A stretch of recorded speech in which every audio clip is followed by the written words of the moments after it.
Kinalmot ako mga kamaster.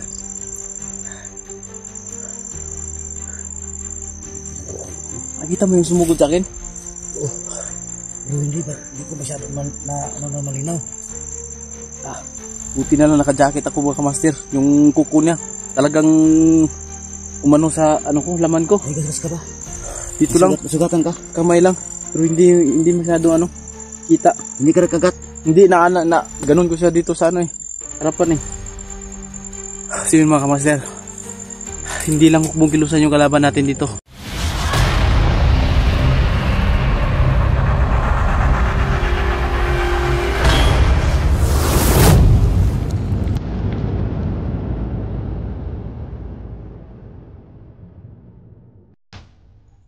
May batang dala.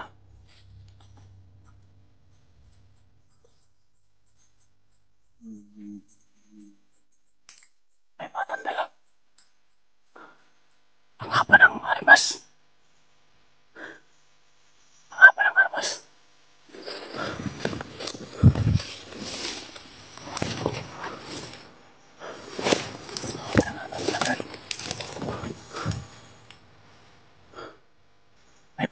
May bata na naman silang biktima. May bagong recruit. Wala na naman ang recruit ng mga hukbong kilusan. Grabe, wala talaga ng awan. Kung maaari, babangin natin, kunin natin yung bata. Huwag ka lang kumpiyansa. Dahil iba yung pakiramdam ko.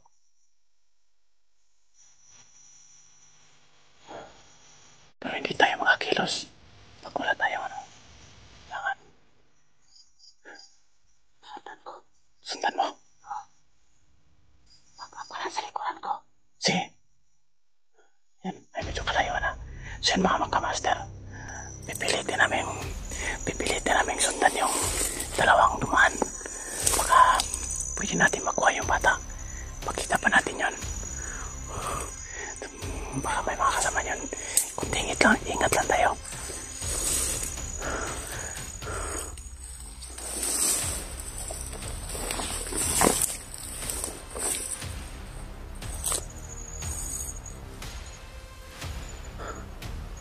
Bigla nawala yung mga master.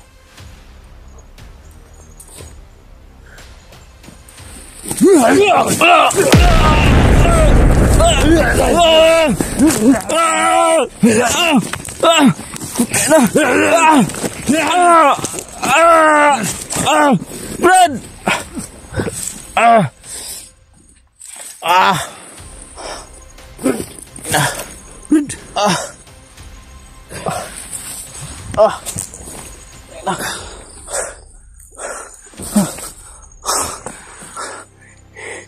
Hindi yan Brad? Isang maligno yun.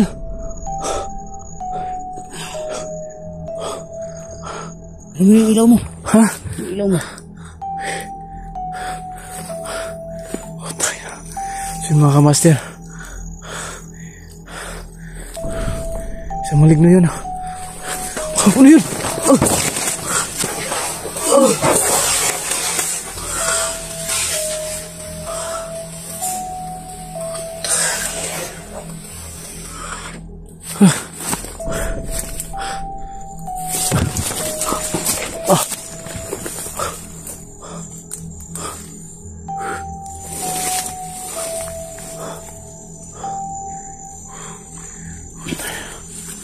Naligno kami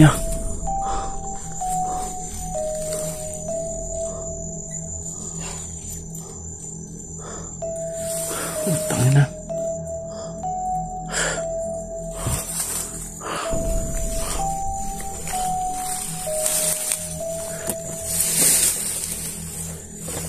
Sige mga kamaster, kunting ingat lang tayo. Kasi hindi lang hukbong kilusan yung kalaban natin dito. Kinalmot ako. Hindi mo nakuha yung bata, Brad? Ha? Subukan natin dun sa unahan. Ano ba yun?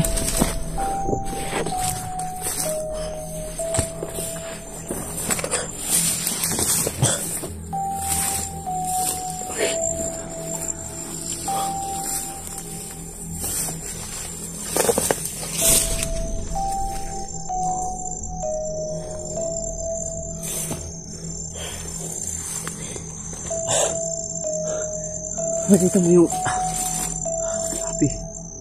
Inalmot ako mga kamaster.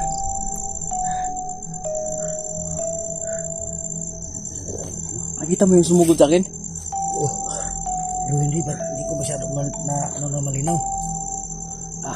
Buti na lang naka-jacket ako mga kamaster. Yung kuko niya. Talagang umano sa ano ko, laman ko. May galas ka ba? Dito lang. Sugatan ka? Kamay lang. Pero hindi masyadong kita. Hindi ka nakagat? Hindi, ganun ko siya dito sa harapan eh.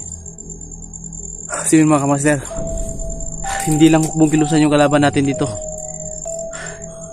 Ilagay natin sa kukurte natin. Pag hanggat nandito tayo sa gitna ng gubat, marami tayong ma-encounter talaga. Sumasagot pa kay Bro Master G. Susundan ko yung bata. Isang armado kilusan na idalan sa bata.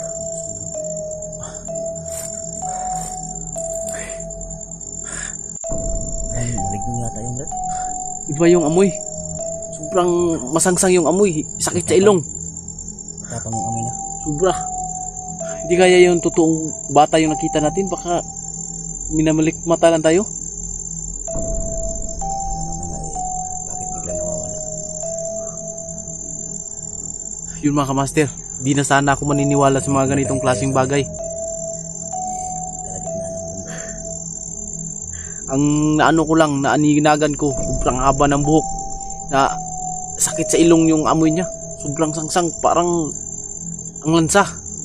Na hindi ko alam yung pakiramdam ko kung anong klaseng pabango yun.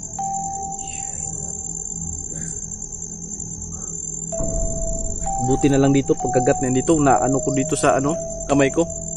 Saka naka-jacket naman ako mga kamaster. Wala siguro kung kagat.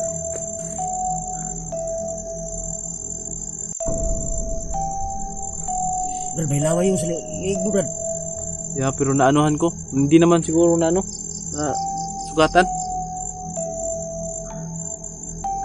Kahit ginanon ko mga kamaster yung katawan niya, sobrang dulas. Hindi ko mahawakan. Buti na lang binalikan ako ni Brad, misteryosong tao, at nadinig niya yung boses na ginanon ako. Kinagat na pala ako.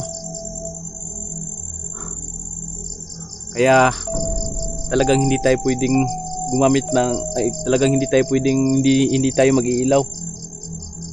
Mas mabuti na yun kahit anong mangyari, kahit magbarilan man, may ilaw tayo paggabi.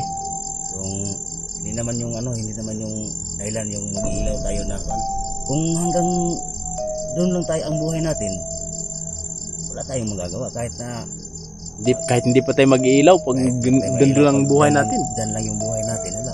Kaya hanggat maaari, gumamit tayo ng ilaw kasi nandito tayo sa gitna ng gubat. Ano ko lang din at panalig ako talaga sa may kapal. Mahal na Panginoon.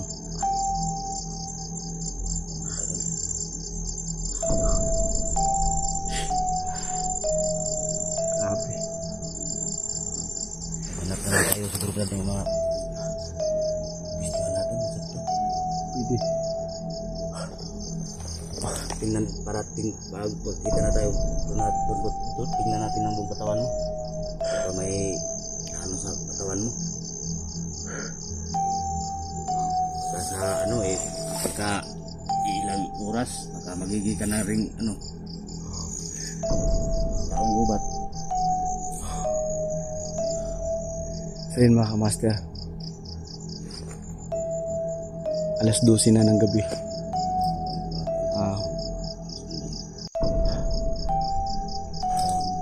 Kababalik lang namin sa exploration, pero talagang winelcome kami ng todo. Iba yung klaseng pag-welcome sa amin dahil hindi hukbong kilusan yung na-encuentro namin ngayon, kundi mga tiktik at saka iba pang yung mga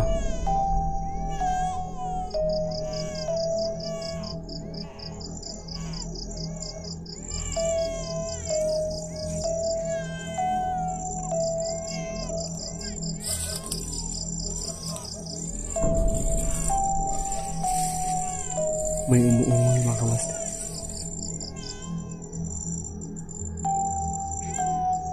May umuungol. May umiiyak na bata.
utusan yung kalaban namin dito mga kamaster. May mga maligno pa.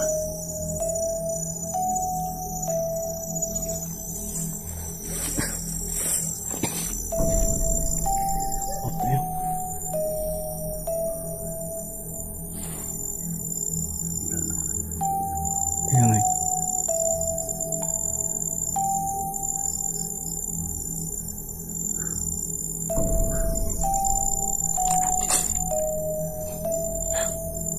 Tayo. Parang gumano na sila. So yun mga kamaster, kailangan namin mag-upcam para kasing habang lumalalim yung gabi, time check, 12:30 na ng gabi. Kailangan namin mag-upcam dahil yung mga oras na ito ay sa kanilang oras na to, mas lalong yung mga kapangyarihan ng mga bandidong itim lalong lumalakas. Kaya sige mga kamaster, update na lang po kami. Paalam.